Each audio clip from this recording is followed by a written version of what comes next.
Ever wonder what happens when a medicine turns from a lifesaver to a threat? That's what we call drug toxicity. This term refers to the harmful effects of drugs on the body. In essence, it's when our allies in the fight against disease turn into foes, wreaking havoc instead of healing. In the world of medicine, the phrase "too much of a good thing" rings particularly true. Any drug, even those designed to help, can become harmful when taken in excess or used incorrectly.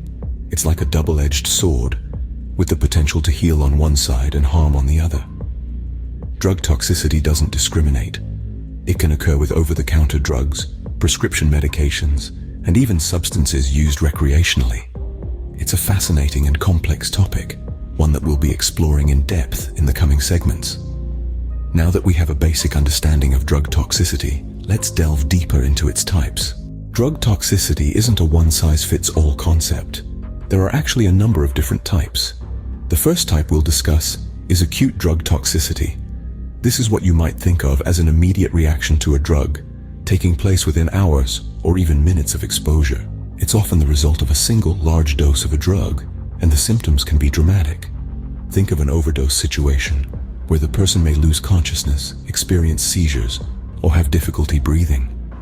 Next up is subacute drug toxicity. This isn't quite as immediate as acute toxicity. It develops over a period of days to weeks. It's usually the result of repeated exposure to a drug at doses that are higher than recommended, but not necessarily a single massive dose. The symptoms of subacute toxicity can be more subtle than those of acute toxicity, and may include things like fatigue, loss of appetite, or changes in behavior. The final type of drug toxicity is chronic. This is a long-term effect that develops over months or even years of drug exposure. It's often seen in people who take a certain drug regularly over a long period of time. The symptoms of chronic toxicity can be quite varied, depending on the drug in question and the individual's specific reaction to it. They can range from organ damage, like liver or kidney disease, to neurological effects like memory loss or mood changes. Now, it's important to note that these categories aren't hard and fast rules. A person can experience acute toxicity from a drug they've been taking for a long time, or chronic toxicity from a drug they've only been exposed to once. It all depends on the specific drug, the dose, and the individual's unique biology. Understanding these types of drug toxicity helps medical professionals identify and treat drug toxicity more effectively. But how exactly do they do that? When it comes to managing drug toxicity, there are a few key principles that guide the process. Drug toxicity can be a complex issue, but the management of it is rooted in four main principles: stabilizing the patient, preventing further absorption of the drug, enhancing drug elimination, and providing specific treatment. Let's break these down a bit. First and foremost, we must stabilize the patient. This is the immediate priority and involves ensuring that the patient's vital signs, heart rate, blood pressure, and breathing, are within normal limits. It's a bit like putting on your own oxygen mask before helping others on a plane. If the patient's condition is not stable, it becomes much harder to manage the toxicity effectively. Next, we aim to prevent further absorption of the drug. This is where things start to get a little more specific. Depending on the drug and how it was ingested, this could involve administering activated charcoal, which binds to the drug in the stomach and prevents it from entering the bloodstream.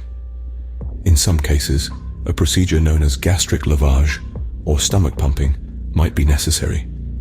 The third principle is enhancing drug elimination. Once a toxic drug has entered the body, the goal becomes getting it out as quickly and safely as possible.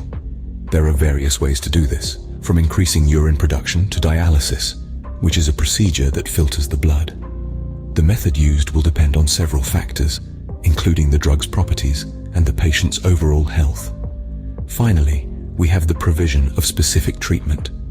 This principle is all about tailoring the treatment to the specifics of the case. For example, if a patient has overdosed on a particular medication, there may be an antidote or a specific treatment protocol to follow.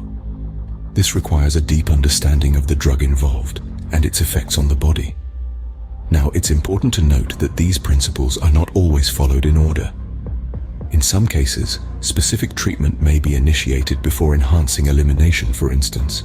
The approach will depend on the individual patient's situation and the healthcare provider's judgment.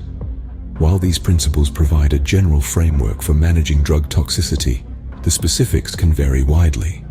For example, the treatment for an overdose of a certain pain medication will be very different from the treatment for an overdose of a recreational drug.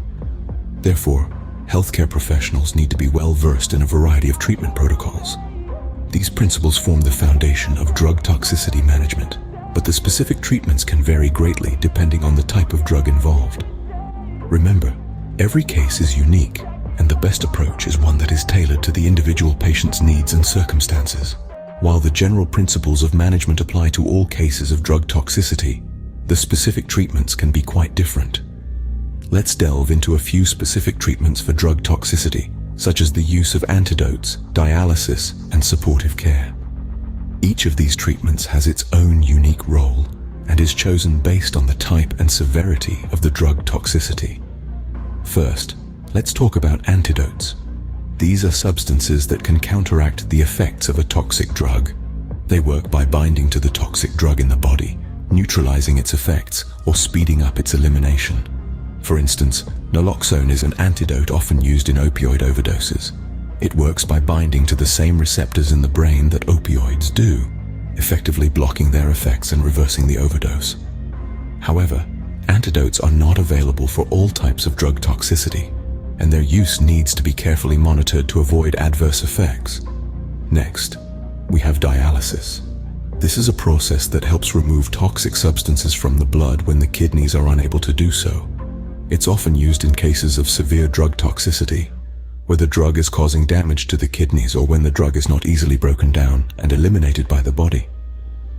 Some drugs that may require dialysis for removal include methanol, ethylene glycol, and certain types of antidepressants. However, dialysis is a complex procedure and is typically reserved for severe cases of drug toxicity.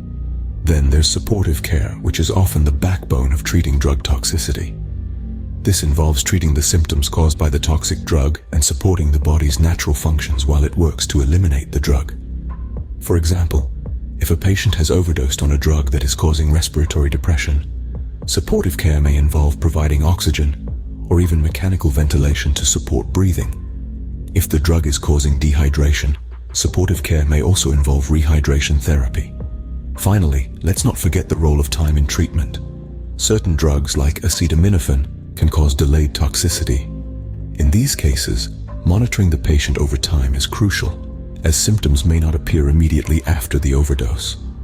The body needs time to metabolize and eliminate the drug, and supportive care can help maintain the body's functions during this time. It's also important to remember that the specific treatment for drug toxicity will depend on various factors, including the type and amount of drug taken, the patient's health status, and the time elapsed since the drug was taken. Therefore, healthcare professionals must carefully evaluate each case of drug toxicity to determine the best treatment strategy. These treatments, while different, all aim to achieve the same goal: to help the patient recover from drug toxicity. Drug toxicity can be a complex and challenging issue, but with the right knowledge and tools, it can be effectively managed. Today, we've journeyed through an exploration of drug toxicity, shedding light on its diverse types and the general principles that guide its management. We've discovered that understanding these principles is not merely an academic exercise, but a crucial component in ensuring the safety and efficacy of pharmaceutical interventions. We've learned that drug toxicity can be acute or chronic, dose-dependent or idiosyncratic, and that its management involves a spectrum of interventions, from initial stabilization to specific antidotal treatments, all guided by a shared goal of minimizing harm and preserving life. This knowledge equips us to approach drug toxicity with confidence and competence, whether we're in the classroom, the lab, or the clinic. If you found this video helpful and want to learn more about topics like this, subscribe to our channel. Remember, subscribe for more because you won't find me later.